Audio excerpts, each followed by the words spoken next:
Është 2 maj viti 2026. Ditë e shtunë jemi në qendrën e Tiranës, metropol shqiptar jo vetëm. Pra nga këtu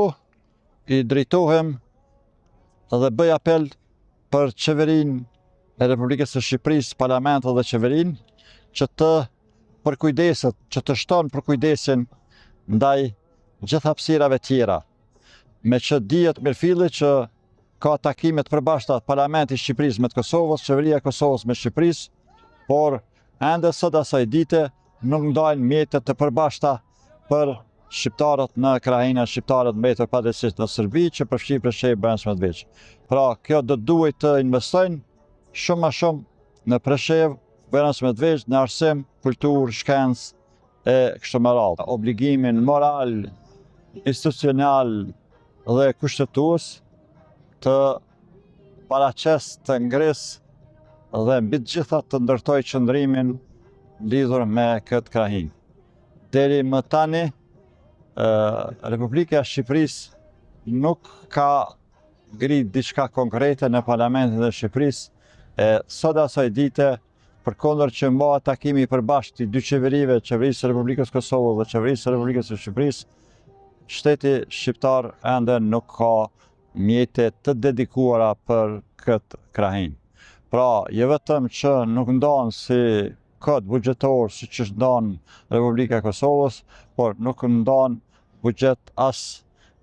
kur mbahet ndonjë takime të përbashkëta me qeverinë e Republikës Kosovës. Por ajo që duhet përshëndet për këtë çerek shekulli që është në farë mënyrë falendërues që Republika e Shqipërisë tani më ka marrë sinjalin pozitive nga Republika e Serbisë që do të hapet konsulata e përgjithshme në Bujanos prej nga vijë edhe unë. Por Republika e Shqipërisë ka shumë çështje tjera që i duhet me kohë, pra Republika e Shqipërisë ende nuk ka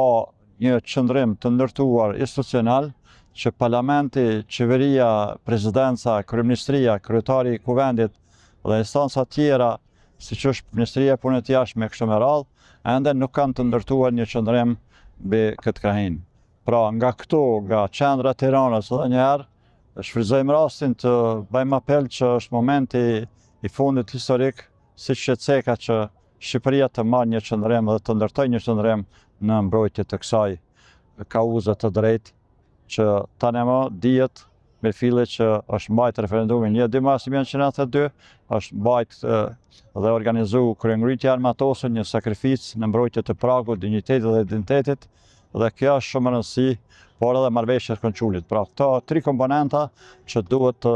përfillen në një rezolutë që ka obligim kushtetues Republika e Shqipërisë